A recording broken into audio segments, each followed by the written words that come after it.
नमस्कार मित्रों।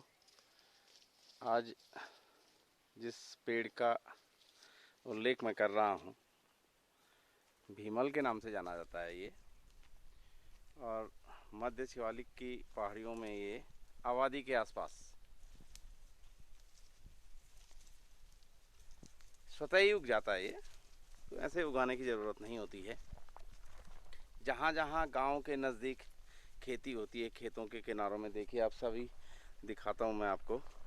अब ये बंजर जहाँ भूमि हो जाती है वहाँ ये पेड़ सूखने लगते हैं, क्योंकि अब खेती नहीं हो रही है। पहले ये आबाद खेत हुआ करते थे, तो इसे बहुत अधिक पानी की ज़रूरत भी नहीं, लेकिन इतना तो चाहिए। अगर इन खेतों में हल लगता रहे तो ये सूखते नहीं है। देखिए, अब सूखने लग गए ये पेड़, ये क्योंकि सब खेत बंजर हो गए हैं।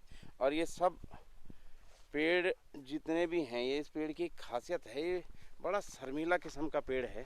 और ये ऐसे झाड़ियों के बीच अपने आप स्वतः ही उग जाता है। ये जब ये 2-3 साल का हो जाता है तो तब नज़र में आता है ये, तो लोग इसको संभाल के रखते हैं। तो खेत के बीच में नहीं होता है ये। आप देखिए, अभी मैं नीचे से आपको दिखा रहा हूँ कि ये दीवार पर जहाँ पर मौका मिलता है इसे हो जाता है, और फिर लोग इनको संभाल देते हैं।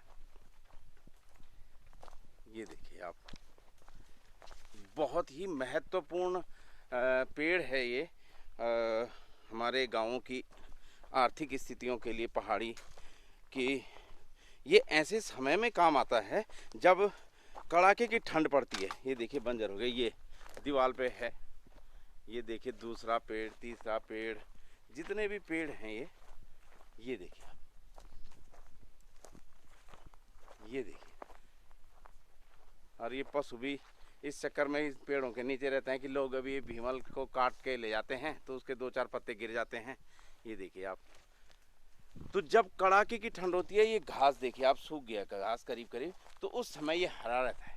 माने नवंबर से और जनवरी फरवरी तक लोग हरा घास के रूप में इनको, पशुओं का आहार अधिकतर यही रहता है। बहुत ही महत्वपूर्ण पेड़ है ये पहाड़ के गांवों के लिए। पशुपालन, क्योंकि प्रत्येक परिवार में ही पशु रखे जाते थे। आजकल यद्यपि ऐसा देखने को कम मिलता है, लेकिन जब थे तो इस पेड़ ने हमारी पूरी आर्थिकी को संभाल रखा था। बहुत ही महत्वपूर्ण पेड़ है, और इसका जो लैटिन नेम है ग्रेविया ऑप्टिवा के नाम से जाना जाता है। उसके अलावा पशुओं के अलावा मुख्य कार्य तो इसका पशुओं का ही है, घास के लिए, लेकिन उसके अलावा भी बहुत कारगर रहा है ये हमारे पहाड़ के जनजीवन के लिए।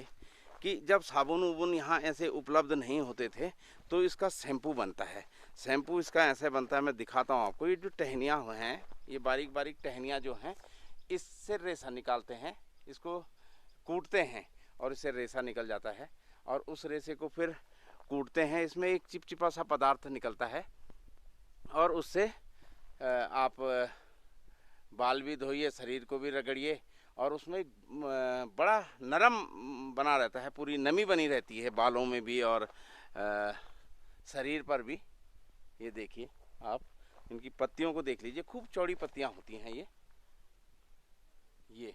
और सर्दियों में इसके अभी समय तो नहीं है, बीज भी मैं दिखाने की कोशिश कर रहा हूँ। यहाँ बच्चे बहुत इस समय नहीं है बीज, तो इसके बीज कुछ पहले हो चुके होते हैं, तो बच्चे बड़े चाव से खाते हैं भीमल के बीजों को। जब जो गाय चुगाने के लिए जाते थे तो भीमल के पेड़ में चढ़ गए और खाते रहते थे इसको। तो इससे त्वचा और बाल में नमी बनी रहती है। दूसरा इसका ये है, इस समय मुझे कुछ दिख भी नहीं रहा है, मैं आपको कर दिखा देता। जो ये ऐसी टहनियाँ हैं, ये जो टहनियाँ हैं, इनको काटते हैं और इनको पत्ता इसका अलग कर देते हैं, और वो लकड़ी को, पूरी जो ये लकड़ी है, इसको पूरी गट्ठी बना करके पानी 1-2 महीने के लिए पानी के अंदर रख देते हैं। और ये इसकी तब जो बाहर की त्वचा नरम हो जाती है, इसको पत्थर में पटक पटक के मारते हैं तो इसके बाहर का वो हट जाता है लेयर, और सफ़ेद रंग का रेशा प्राप्त होता है, जिसे श्योलू कहते हैं। और श्योलू इतना महत्वपूर्ण है, रस्सियाँ बनती हैं स्योलों से, बल्कि ये जो चटाइयाँ तक बनाते हैं लोग। अब तो नई नई तकनीकें के हिसाब से कपड़े भी बना रहे हैं, कोई पर्स बना रहा है, कोई चप्पल बना रहा है, लेकिन ये तो अब की नई की बात है। पुराने लोग इसका वो बनाते थे दर्री टाइप की। और जो हल्का नाड़ा होता है, मतलब जो बैलों के गले में जो जू बोलते हैं उसे, उसमें एक रस्सी की आवश्यकता होती है, उसको तेल में भिगा के रखते थे और बड़ी लाइफ होती है उसकी। तो वो भी ये काम करता था। और जो घास काटने के लिए जंगलों में महिलाएं जाती थी, तो वो उसकी रस्सी भी वो इसी से बनाती थी। और जो ये जब उसके बाद रेशा निकालने के बाद सफ़ेद सी लकड़ी जो बच जाती है बीच वाली, इसका रेशा निकालने के बाद, तो उसको बोलते हैं क्याड़ा।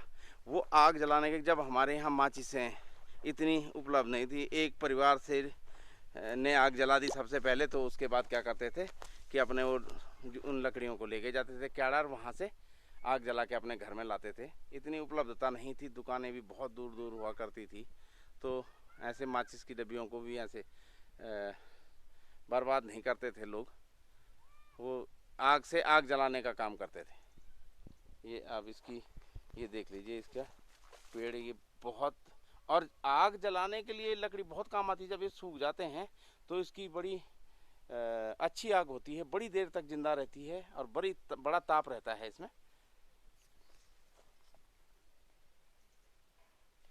तो आज की ये काट दिए हैं लोगों ने, देखिए आप।